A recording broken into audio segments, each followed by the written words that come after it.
யாதும் ஊரே யாவரும் கேளிர், தீதும் நன்றும் பிறர் தர வாரா என்ற புறநானூற்று பெரும்புலவன் கணியன் பூங்குன்றனாரின் பொன்னொத்த அடிகளை அடியொற்றி ஆக்கப்பூர்வமான ஒரு நோக்கத்திற்காக இணைவோம் இணைப்போம் என்று உறுதியேற்பதற்காக இங்கே கூடியிருக்கும் அன்பர்கள் அனைவரையும் பேரன்போடு வரவேற்கிறோம்.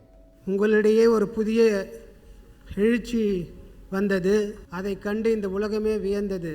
I think this is an excellent initiative. This is an important subject which we cannot forget.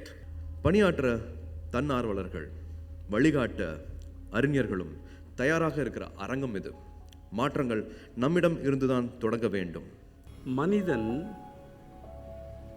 நீர்நிலைகளையெல்லாம் குடியிருப்புகள் ஆக்கினான். இயற்கை குடியிருப்புகளையெல்லாம் நீர்நிலைகளாக மாற்றிவிட்டது.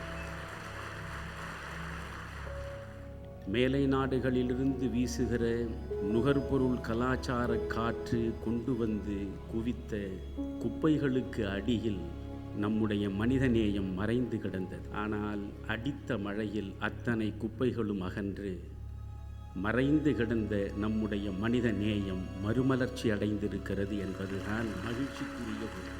यदि आप लोगों ने परिस्थिति को ठीक नहीं किया तो तमिलनाडु में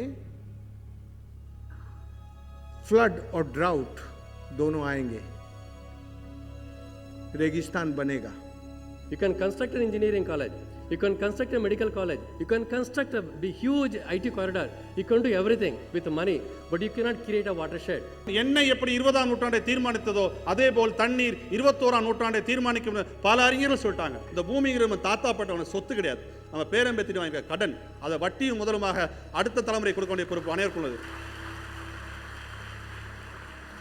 ஸோ இயற்கை நம்மளை ஏமாத்தலை, நம்ம அதை ஏமாற்ற முயற்சி பண்ணியிருக்கோம். நான் செத்துட்டேன்னா என் குழந்தைங்க நல்லா இருப்பாங்க. அப்பா எல்லாம் வாழலாம், அம்மா எல்லாம் வாழலாம். தண்ணி இல்லாமல் ஒரு நாள் வாழ முடியாது, காற்று இல்லாமல் சுவாசிக்க முடியாது ஒரு நாள், ஒரு நிமிஷம், ஒரு செகண்ட். எந்த மரம் நம்மளுடைய பறவைக்கு இடம் கொடுக்கலையோ, தீனி கொடுக்கலையோ, எந்த மரம் நம்மளுடைய வண்ணத்து பூச்சிக்கான ஒரு பூ மகரந்தத்தை உண்டாக்கலையோ, எந்த மரம் நம்மளுடைய நுண்ணுயிருக்கான ஒரு ஊட்டச்சத்தை கொடுக்கலையோ, மண்ணில் இருக்கிற நுண்ணுயிருக்கான ஊட்டச்சத்தை கொடுக்கலையோ, அந்த மரம் நமக்கு தேவையில்லை. நீங்கள் போகிற ஒரு பார்பர் ஷாப்லேருந்து முடி வந்து நாங்கள் க்ளீன் பண்ணுற ஏரியில் கொட்டுறாங்க. நீங்கள் சண்டே போய் வாங்கிட்டு வர சிக்கனோட ஃபெதர்ஸ் எங்கே போச்சுன்னு கேட்டிங்கன்னா நாங்கள் க்ளீன் பண்ணுற ஏரியில் கொட்டுறாங்க. ஏரி ஸ்கீம் அப்படின்னு சொல்லி அதுக்குள்ளே வீடு கட்டுறோம். அப்புறம் வீட்டை சுற்றி தண்ணி வராமல் எப்படி இருக்கும் சொல்லுங்கள்? மாற்றம் மனதளவில் நம்மக்கிட்ட வரணும். we should change from within. அந்த மாற்றம் உள்ளேருந்து வரலன்னு சொன்னால் கண்டிப்பாக இந்த மாதிரி நிறைய பேரழிவுகள் வரப்போகுது. எல்லாராலையும் முடியுது, எல்லாராலையும் பண்ண முடியுது, ஆனால் என்ன பண்ண முடியுங்கிறது வந்து தெரியாமல் இருக்கும். இது மாதிரியான பெரிய சோதனைகள் வரும்பொழுது தானாகவே அந்த தேவைகளை தீர்க்கக்கூடிய நம்முடைய சக்தி நம்மகிட்ட வெளிப்படுது. பெரும் நம்பிக்கை தருகின்ற ஒரு விஷயமாக இந்த சூழலை நாம் மாற்றி அமைத்திருக்கிறோம். அதற்காக இயற்கைக்கு நன்றி. டெக்னாலஜிலிருந்து எல்லாமே வேலை செய்யாமல் போனப்போ நம்ம ஒருத்தர் வேலை செஞ்சது தான் இங்கே பெரிய ஹெல்ப்ஃபுல்லாக இருந்துச்சு. இது போல ஒரு நிகழ்ச்சியை, இவ்வளவு பயனுள்ள நிகழ்ச்சியை என் வாழ்நாளில் கண்டதே கிடையாது. அவ்வளவு பயனுள்ள செய்திகள். நீங்கள் பயணம் பத்திரமாய் போவதற்காக நீண்ட சாலைகள் போட்ட போது, நீண்ட சாலைகள், அகலமான சாலைகள் போட்ட போது, ஆயிரக்கணக்கான மரங்களை வெட்டிய போது நீங்கள் மௌனமாக இருந்தீர்கள்.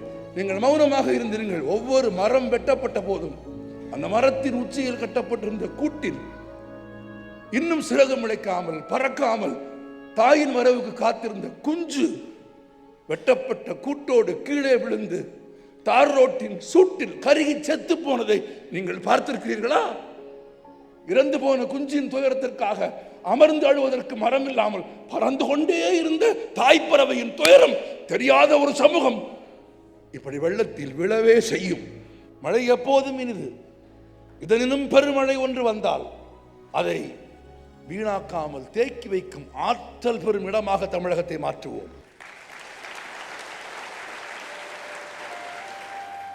இயற்கையை நேசிக்கும் நாங்கள், இயற்கையை நேசிக்கும் நாங்கள் இயற்கையோடு இணைந்த